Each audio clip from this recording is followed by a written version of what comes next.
नमस्कार, देख रहे हैं आप सिटी पोस्ट लाइव और मैं हूं आपके साथ पूजा शर्मा। लोक जनशक्ति पार्टी रामविलास के राष्ट्रीय अध्यक्ष चिराग पासवान के एनडीए में शामिल होने से केंद्रीय मंत्री पशुपति पारस की राजनीतिक भविष्य दांव पर लग गया है। बता दें आपको कि चिराग पासवान हाजीपुर से चुनाव लड़ने की बात कर रहे हैं, तो वही दोनों चाचा भतीजे दोनों की निगाहें हाजीपुर पर टिकी हुई है और हाजीपुर सीट को लेकर दोनों आर पार के मूड में दिख रहे हैं। दोनों कॉम्प्रोमाइज़ करने के लिए तैयार नहीं है।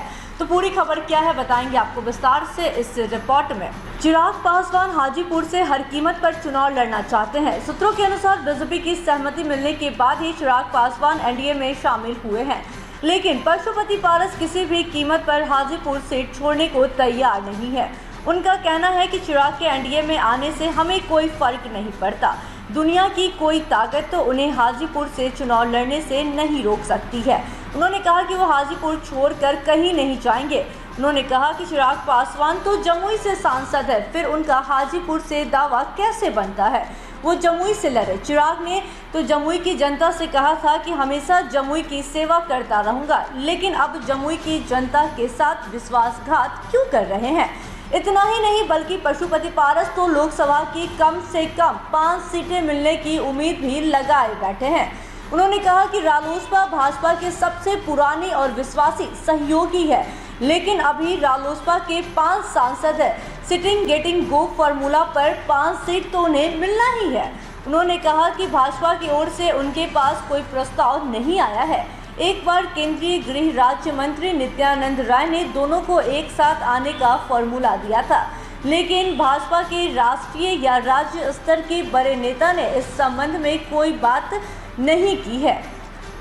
पशुपति पारस ने चिराग के साथ उनका आना असंभव है। उन्होंने कहा कि दल टूटता है तो जुट जाता है, लेकिन जब दिल टूटता है तो जुट नहीं सकता।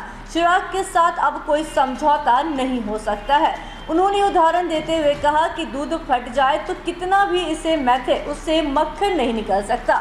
उन्होंने चिराग की हैसियत बताते हुए कहा कि 18,000 वोटर वाले तारापुर सीट के उपचुनाव में चिराग की पार्टी के उम्मीदवार की जमानत जब्त हो गई थी। उनके अपील पर पासवान समाज का वोट एनडीए को मिला था। कुशेश्वर स्थान में 70,000 पासवान वोटर है, लेकिन यहाँ भी चिराग के उम्मीदवार की जमानत जब्त हो गई थी। लगातार अपने भतीजे पर हमलावर नजर आते हैं चाचा पशुपति पारस, और उन्होंने साफ तौर पर कह दिया है कि हाजीपुर सीट को लेकर वो कोई भी समझौता नहीं करेंगे। तो अब देखना होगा कि आगे क्या होता है, समझौता होती है या नहीं, ये देखने वाली बात होगी। फिलहाल इस खबर में बस इतना ही। तमाम छोटी बड़ी जानकारी के लिए बने रहे सिटी पोस्ट लाइव के साथ। इस वीडियो को लाइक करें, शेयर करें और चैनल को सब्सक्राइब करना ना भूलें। धन्यवाद।